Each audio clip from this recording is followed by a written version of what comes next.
and welcome back to the Life Scope channel. On your way in, don't forget to like, share, and subscribe. It's appreciated as always. So, I wanted to do this quick video talking about a young lady who did a TikTok video, but her message crossed over to the ex former Twitter crowd. And this is how I saw it. And when I saw the video, I was like, this is to me how most girls become or could become promiscuous. So I'm going to play this video and then we're going to talk about it. Okay, so I want to go ahead and play this video. Now, before we begin, I feel like this video is one of the origin stories of the girl who was deemed promiscuous or the young girl who is deemed to be hypersexual. Also, keep in mind that young girl grows up and becomes a woman.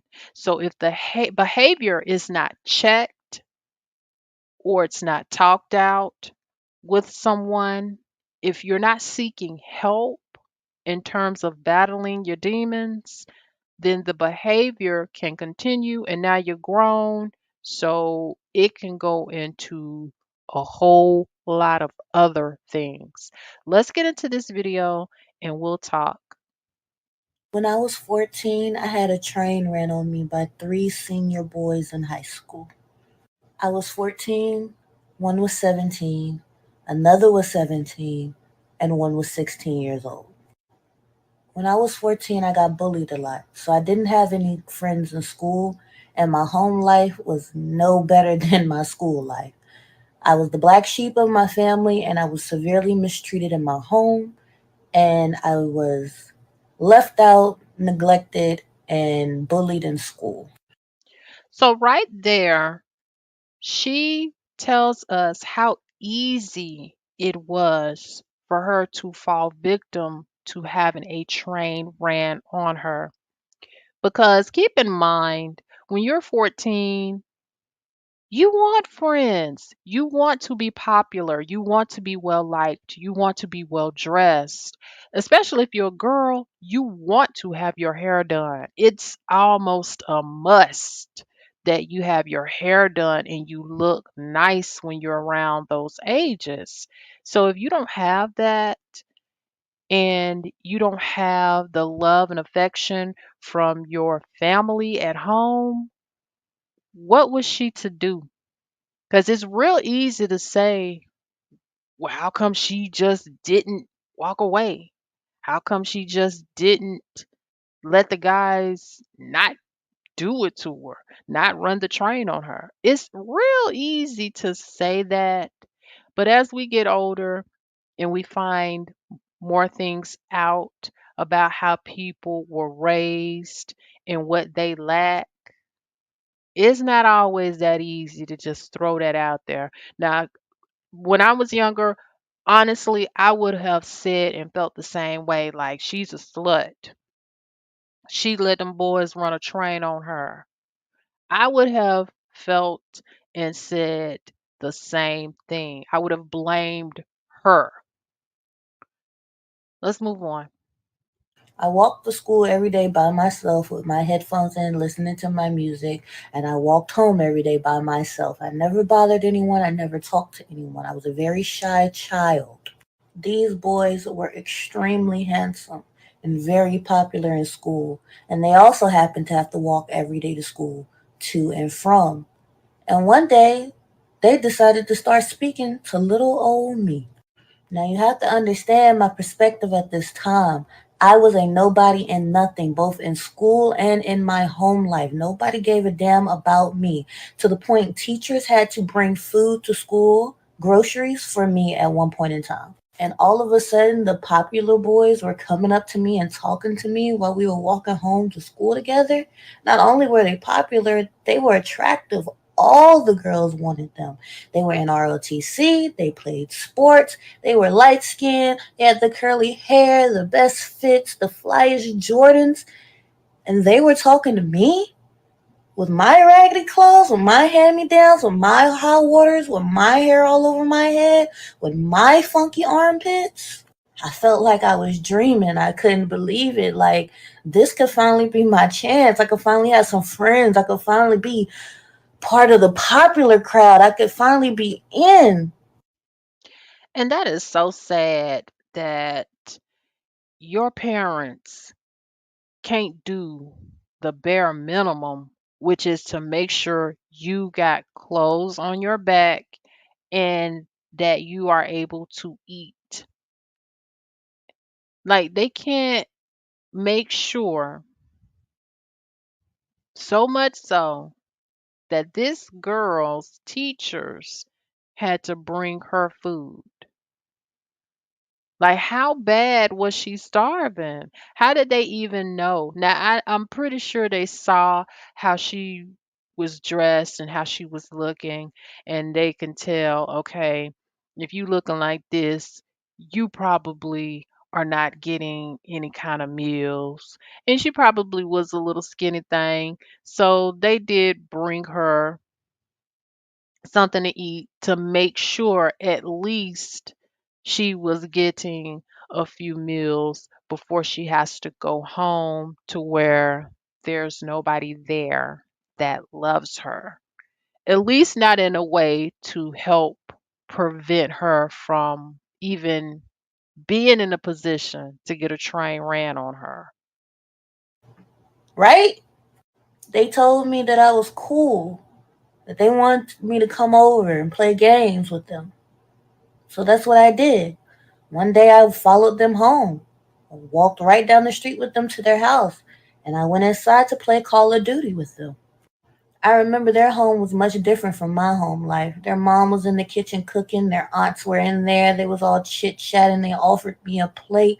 Their brothers and cousins were all in the room playing together. I was so amazed. I felt so welcomed. I felt so at home. I thought to myself, I never want this feeling to stop. I don't want to go back home to where I was at and get cussed out, yelled, and abused. This is amazing. I got new friends and maybe even a new family too. We played Call of Duty until the sun went down, and then his mom told me I needed to go home. As I was going home, he told me, "Come back. I'll sneak you in so that we can play the game some more." When it started to get dark, I obviously had to head back home. But as I was getting ready to leave, he came up to me and said, "Come back tonight. I'll sneak you in so we can play more of the game." So these boys, they targeted her. They not only targeted her, they set her up to run a train on her. They came talking to her, and they supposed to be popular and attractive, as she puts it. They invite her to their home. They're playing video games. Like, what kid don't want to play video games?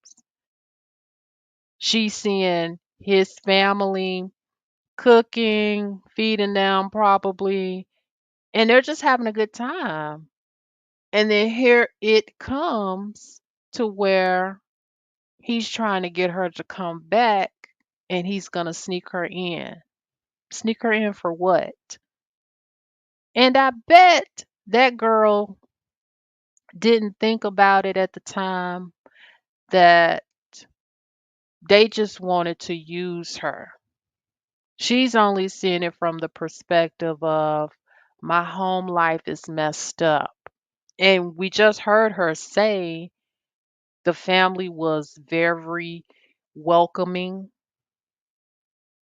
So she wasn't even thinking that was going to happen. 14-year-old me, who wouldn't want to play more of the game with one of the most popular boys in school? Come on now. So that's what I did. I came back and we played the game. And then he leaned over and he touched me and he kissed me. And he told me I was pretty. In my mind, It was like someone blew my head off. The popular boy in school just told me I was pretty and kissed me and likes me. That's what he's telling me. He likes me. Fast forward, and he's got my clothes off, and we're doing the whoop de woo, and I'm completely vulnerable.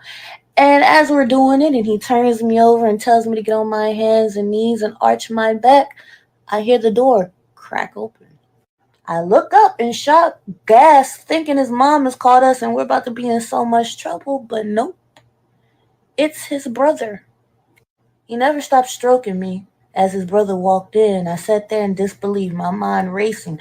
Mind you, I hadn't even had sex really before this. You know, a couple of little playful things here and there, but this was really my first full time going all the way. So now I'm wondering what's going on. Why hasn't he stopped? Do I stop? Do I lay here? Do I tell him to stop? I don't really know. His brother walks in, he never stops stroking, and then he leans down and whispers in my ear, "Can my brother get a turn?"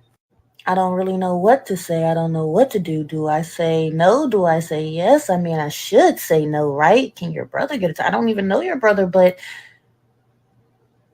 I finally have some friends, and their family's really nice to me. I hate to mess this up. So him and his brother get a turn. But then the door cracks open again, and here comes his cousin. Ain't no fun unless we all get some, right? So, and that is just so sad. Her reaction or her thought process was she did not want to mess this up. She finally has some friends. But these boys, they were just using her.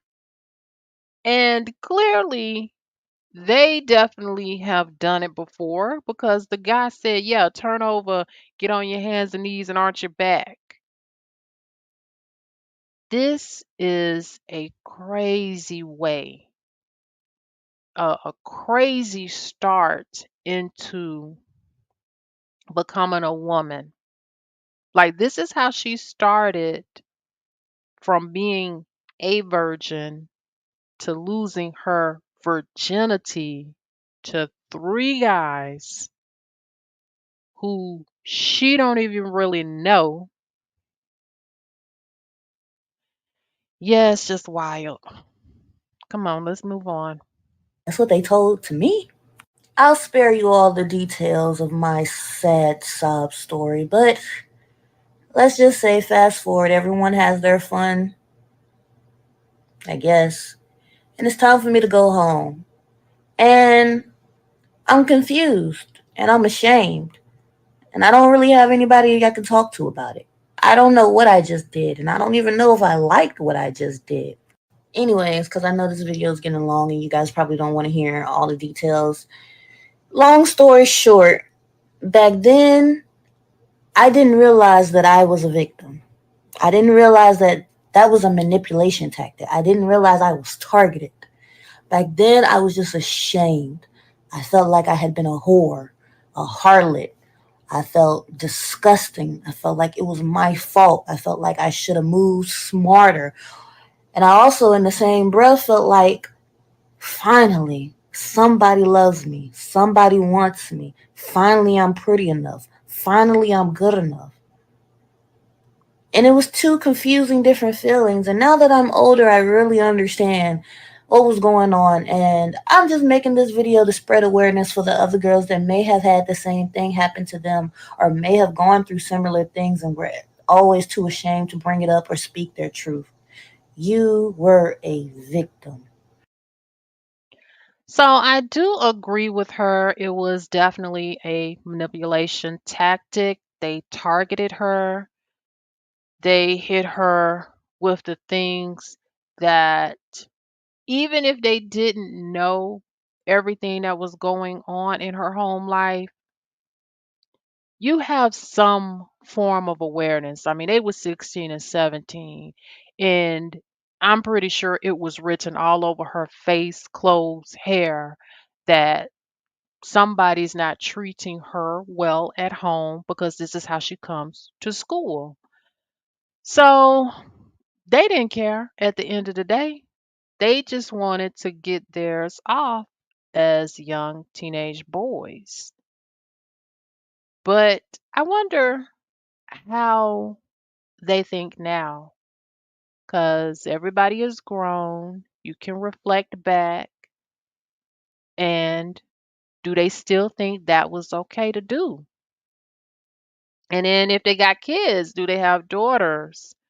Would they want their daughter to go through the same thing? Because to me, usually that's how I feel some guys really take that into consideration when they have a daughter. Then it's a different story. They don't want her subjected to the things that they may have done. They don't want some guy treating their baby girl like they may have treated someone else's baby girl.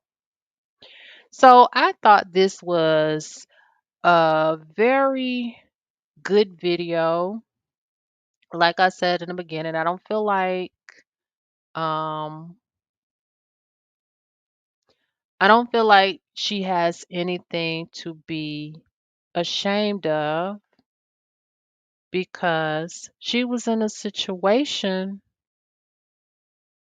where it may have been avoided if she had someone in her corner, whether it be a good friend, but definitely a stable home life, someone that's really trying to import some type of wisdom into her.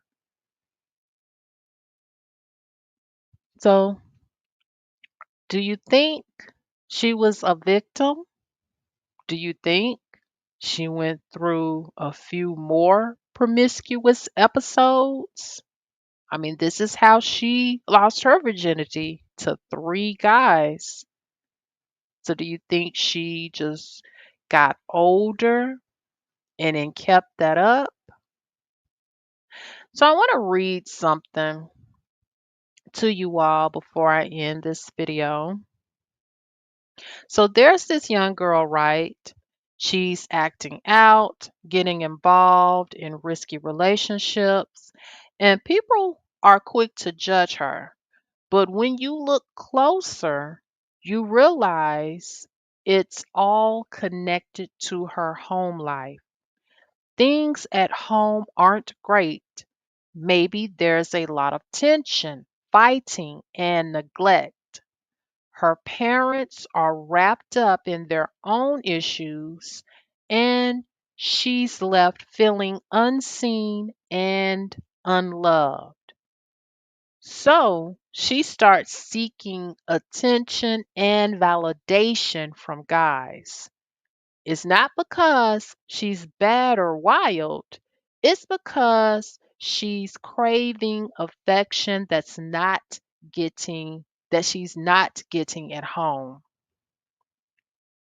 Deep down, she's just looking for someone to care about her, but she's going about it in the wrong ways because no one ever taught her what real love or self worth looks like.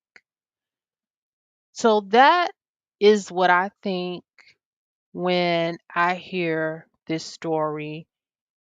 And yet again, I say this is literally how a promiscuous female is birthed or created. Let me know what you think.